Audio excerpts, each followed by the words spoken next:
Thank you so much for having us here. I just want to start with a very quick story from my personal experience, just to point out how much it aligns with everybody who's been speaking on the panels so far. I always wanted to work in the animation industry since I was 4 years old. It was my biggest dream, and I was so determined that absolutely nothing was going to stop me from achieving this. And I just think that attitude was so important because, as we all know, as soon as you get into adulthood will try and stop you from achieving whatever it is that you're going out for. So things from barriers to entry, unequal career opportunities, becoming a primary caregiver and having those responsibilities, socioeconomic background restrictions, short-term gigs and financial insecurities. Literally experienced everything as a freelancer, as an employee, and as a business owner. It can be an incredibly difficult career path to follow, but even in the difficulties, I've always had two touch points for my career, which is coming to events like this and also taking part in training opportunities that have helped with my career development, which is why I'm just so proud that very recently I have joined Cultural and Creative Industry SkillNet as their marketing, communications and events executive, which means that I get to come to places like this and tell you all about the various things that we have going. And Fran here is one of the program managers who creates the programs that is helping everybody to achieve their dreams. And I guess we'll talk a little bit about the different varieties that you do. Oh, now? Yeah, sure. Sorry, I was a late edition, so I'm not as prepared. So we have 4 skills managers in CCIS, and we all take different areas. And my area is film, television, events and media.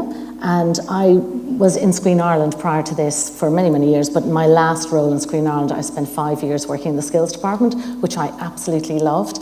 But what I've loved about CCIS is looking at, we collaborate very closely, even though we all deal with different areas, and Lindsey will go through all the different areas we deal with.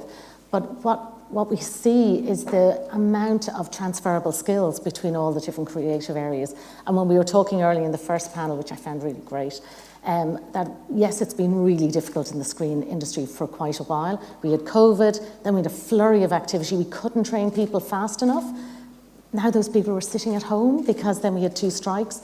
So what we see, we're saying, well, why aren't they working in theatre? Why aren't they working in music? Because all the other industries are desperate for creatives as well. And not just, when I say creatives, they're people who can work in the creative industry. I went to Australia as a nurse, came back as a production assistant. And my dad spent the next 2 years saying, any chance of anything permanent and pensionable? And I was like, this job will never be permanent and pensionable.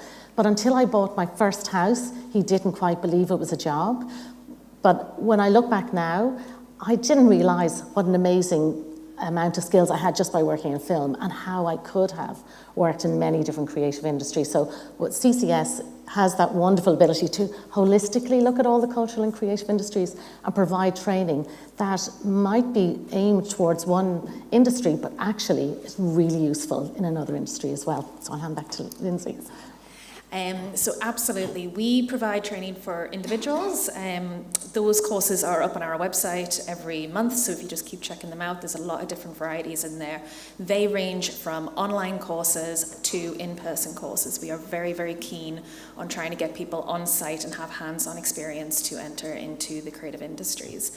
We also provide funding and training for businesses, whether you're a small organisation or a large organisation, to do something that's much more bespoke to your company and for your crew. So we're very collaborative like that. We work with a lot of different industry experts and a lot of different industry specialist providers to make sure that you're getting the best training that you can.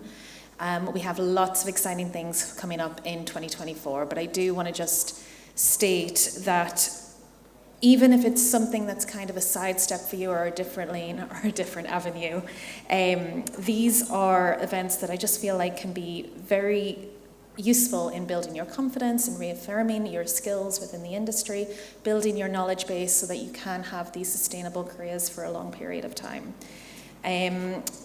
What I will touch on very quickly then is in 2024, we will be announcing our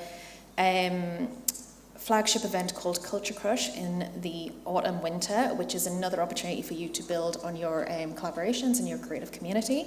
We also have something called the Virtual Production Roadshow, which is going to take place around Ireland. It's going to be a combination of online workshops and hands-on experience within different sites, and that's going to be announced fairly soon. We have the Animation and VFX Graduate Scheme. If you are looking for an entry point into these fields, this is a paid on-placement scheme which also provides training, which I just think is one of the most invaluable things that we have to offer.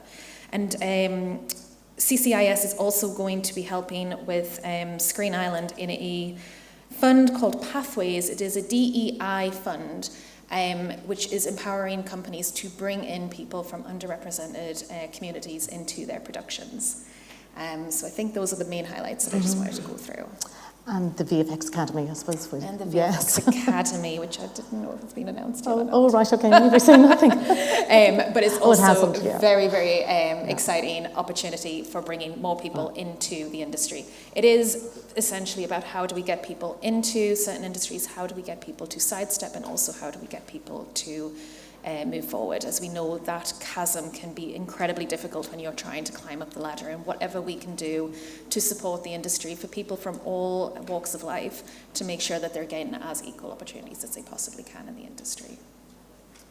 I think we might have time for a question if anyone has anything very specific. No? Can you talk more about the animation and VFX course that you have? Yes. So the animation VFX course, it's been running for a couple of years now. We do 2 rounds of it every year. It is 10 or 12-week placement into a supporting animation studio.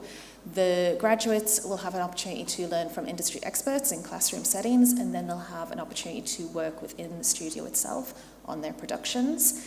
The studio provides part funding, and CCIS provides part funding as well, so you can get that hands-on experience with the goal of you being picked up at the end. I can't remember what the percentage is, but the percentage is very high for the graduates to be retained at those studios or go on to get another job quite soon after.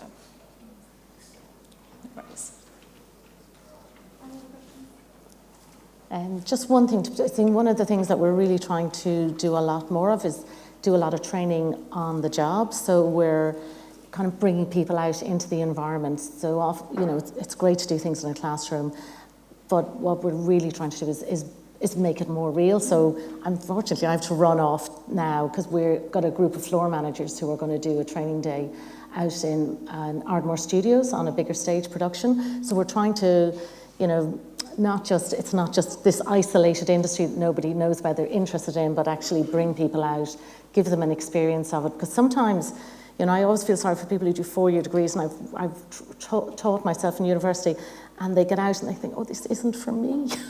I didn't know it was like this, and it's really hard. It's impossible for third level institutions to be able to recreate that environment. So as much as possible, we're trying to bring as much of the industry to our training as well, so it's as real as we can make it.